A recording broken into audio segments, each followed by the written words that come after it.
we are undefeated in franchise history against the Seattle Kraken. It has been only one game, but I'll still take it.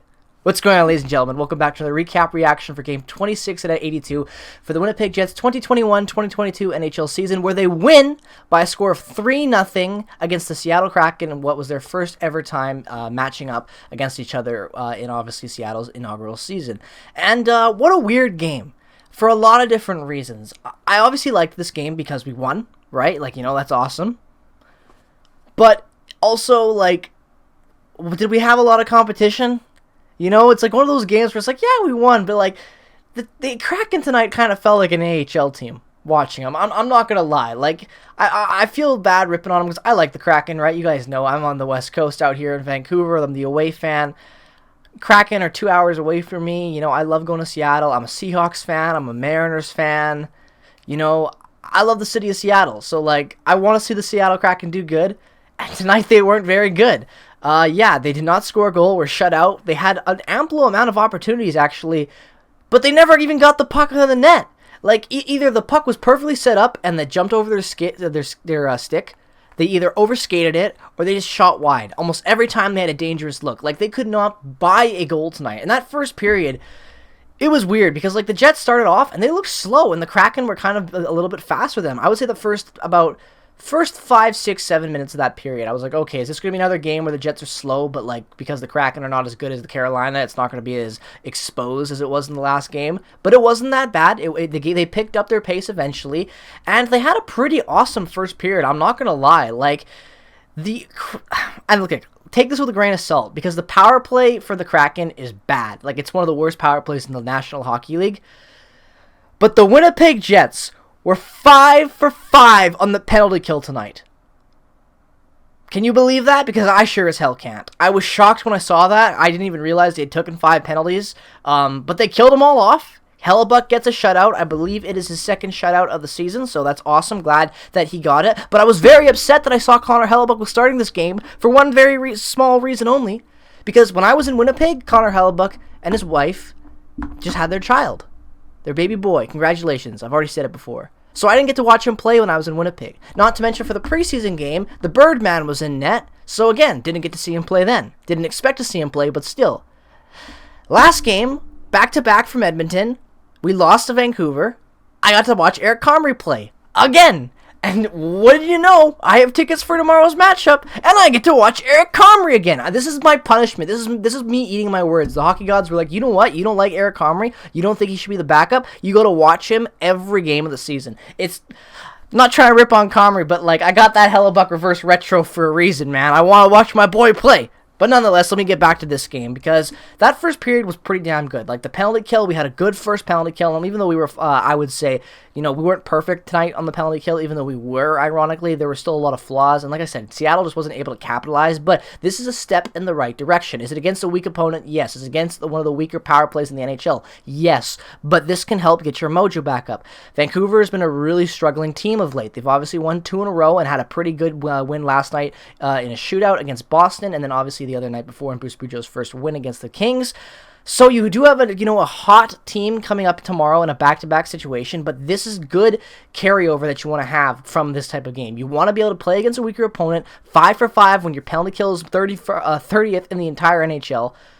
I think this is a good start for the Jets. They're on the right track. Hopefully, you know, they can pick something up here, because again, they have the good personnel to play a penalty kill. It's their system. So if they can find a way to make that work somehow, I'm all for it, even though I do want change. You obviously know that. But if we're not going to get change, you got to find a way to win with what you have. And that's what the Jets did tonight, and their penalty kill was pretty solid. But yeah, Paul Stastny got his 499th career assist tonight on that first goal to Dominic Toninato, who's got 3 goals. And for a guy on a league minimum deal playing like less than 10 minutes a game, he's got, I believe, 6 points on the season.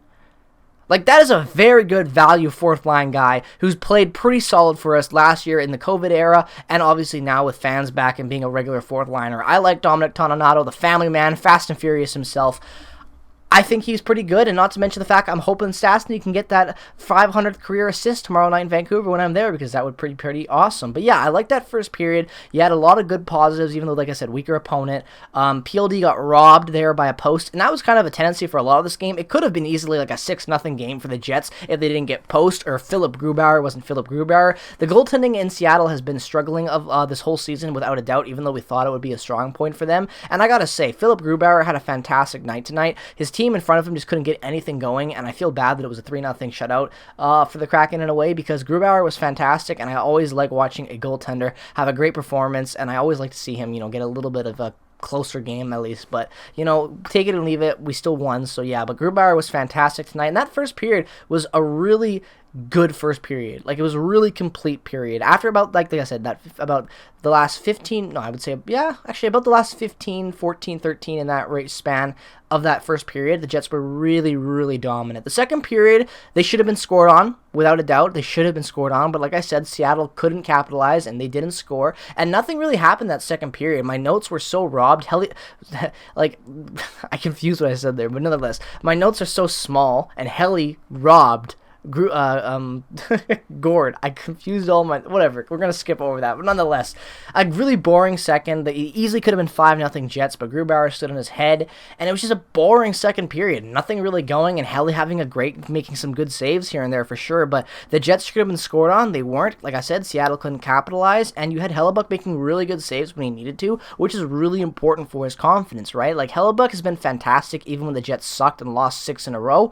That doesn't mean that, his record shows that he's been that good, because, like, again, when you're getting scored on that much, when your team's that bad in front of you, it's hard to be elite. But Connor Hellebuck's done a really good job this season on performing well when his team has it in front of him, and tonight he was able to get a good performance from his forward core and the team in front of him, as well as finally make some real good saves by himself to help keep this a shutout game. So Hellebuck really earned the shutout tonight, and he had a pretty damn awesome game. Then you get into that third period, and again, more of a boring period, but the Jets were able to score 2 goals, so yay, a little bit more excitement, right? Kyle Connor, 47 seconds in, off of a great turnover at the center line from Blake Wheeler. He feeds it over to the blue line.